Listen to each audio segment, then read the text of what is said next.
Co se chystá?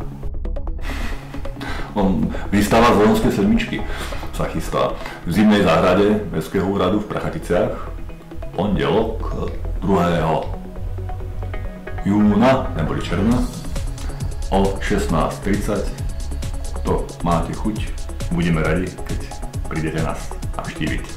Co uvidíme? Obrazy, sochy, výtvarné diela. Jak bylo složité dát dohromady tuhle výstavu? Jinými slovy, s jakým ohlasem u Zvolenské sedmičky se setkal nápad vystavovat na Prachatické radnici?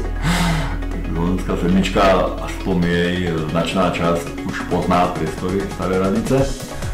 Tešili sa na to, ale ako to už častokrát v umeleckej branži býva, dať to dohromady, dohodnúť sa hlavne sám so sebou, keď to je veľmi náročné a keď sa už podarilo toto, tak som veril, že sa podarí aj výstava.